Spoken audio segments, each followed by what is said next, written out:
Praise lord. ప్రభువైన యేసు నామములో అందరి కొందరంలో దేవుని వాక్యంలో నుంచి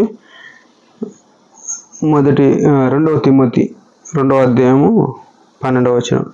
సహించిన వారమైతే ఆయనతో కూడా ఎలుదుము, ఆయనను ఎరగమంటే మనలను ఆయన ఎరగనను. మనము నమ్మదగని వారమైనను ఆయన నమ్మదగిన వాడుగా ఉండును. ఆయన తన స్వభావమునకు విరోధంగా ఏదియూ చేయలేడు. ప్రియులారా, రక్షింపబడిన మనము, యేసు ప్రభు శిలువ రక్తంతో విమోచింపబడిన మనము ఒక గొప్ప పోరాటంలో ఉన్నాము అనే విషయం ఎరగాలి. అంటే మన బైబిల్లో అపోస్తలుడైన పౌలు చెప్పినట్టుగానే మనము పోరాడినది శరీరులతో కాదు, దురాత్మల సమూహంతోనూ ఆకాశ మండలం అందున్న దురాత్మల సమూహంతోనే. నిజానికి క్రైస్తవునికి ప్రతి ఉదయం నుంచి సాయంత్రం వరకు పోరాటం ఉంటుంది. అంటే లోకముతో రాజీ పడి జీవించకుండా ఉండడానికి పోరాటం అవసరం.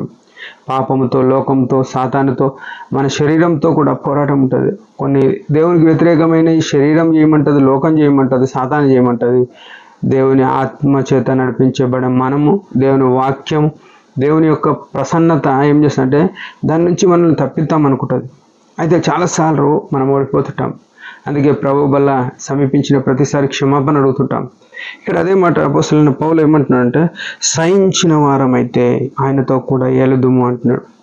అంటే ఈ లోకములో క్రైస్తవులమైన మనము అనేక నిందలు, హింసలు, అనేక దూషణలు గుండా వెళ్ళవలసి వస్తుంది.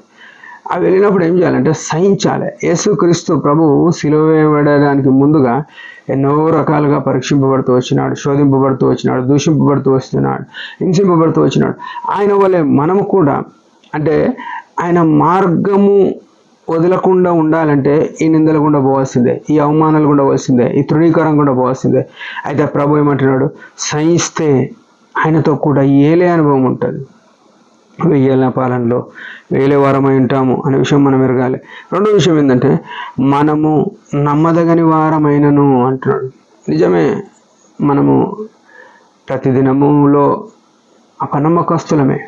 మన మాట, చూపు, తలంపు, ఊహ, ప్రతి ఒక్కటి మనము ఆలోచన చేసే ఆలోచనలు, ఎంత సేవ చేస్తున్నా, ఎంత వాక్యం చెప్తున్నా, ఎంత సంఘంలో పరిచర్యలో ఉన్నా, మనకు వచ్చే ఆలోచనలు బయట చెప్తే మనతో స్నేహం చేసేవాడు ఎవరు ఉండడు.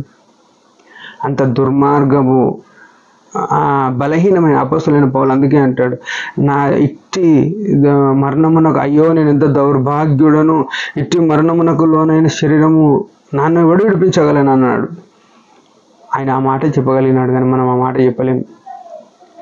నేనే చాలా మంచివాడిని అనుకొని బతుకుతాం చాలాసార్లు.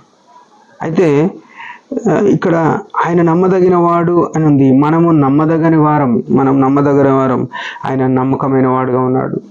అయితే ఇక్కడ ఒక చక్కని మాట, ఆయన తన స్వభావమునకు విరోధంగా ఏది చేయలేడు.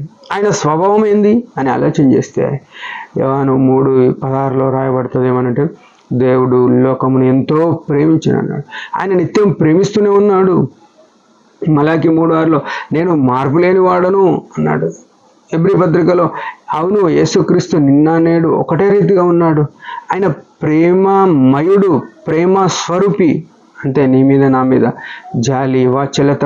యోనా చెప్తాడు ఆయన గురించి, నీవు అత్యంత కృపగల దేవుడవై, బహుజాలి, విస్తార కరికరం గలవాడవై ఉన్నావు అని చెప్తే, ఆయన స్వభావం అది. మనకు విరోధంగా ఏది చేయడు. మన జీవితంలో నిందలు, అవమానాలు వచ్చినప్పుడు అవి ఆయన దగ్గర వచ్చినాయని, ఆయన ద్వారా వచ్చినాయని అనుకోనే వద్దు. ఈ విషయం మనం క్రైస్తవులమైన అండర్లైన్ చేసుకోవాలి. మన జీవితంలో మన కష్టము, నింద, అవమానం వచ్చినప్పుడు ఇది దేవుడు మన జీవితంలో అనుమతించినాడు అనొద్దు. అది మన పాపాలను బట్టి మనకు వచ్చిన శిక్ష, అంతేగాని ఆయన వలన వచ్చింది కాదు. ఇది గుర్తుపెట్టుకొని ఆయన నమ్మకత్వాన్ని బట్టి ఆయన మహిమ కొరకు మనం కూడా జీవించే వరమైందాం. దేవుడి మాట దీవించును గాక. చిన్న ప్రార్థన. పరమ తండ్రి యేసు ప్రభు నామములో వందనాలు. ఉదయకాలం ఇచ్చిన ఆయుష్ను బట్టి స్తోత్రములు తండ్రి. నీ నమ్మకత్వంలో మేము కూడా కొనసాగినట్లు సహాయపడండి. సహించుట్లో మేము కూడా ఓర్పు నేర్చుకుంటే కృపనీయమని యేసు నామములో ప్రార్థిస్తున్నాం తండ్రి. ఆమెన్. మీరందరి పరిచర్య గురించి భారంగా ప్రార్థన చేయండి. Praise the lord.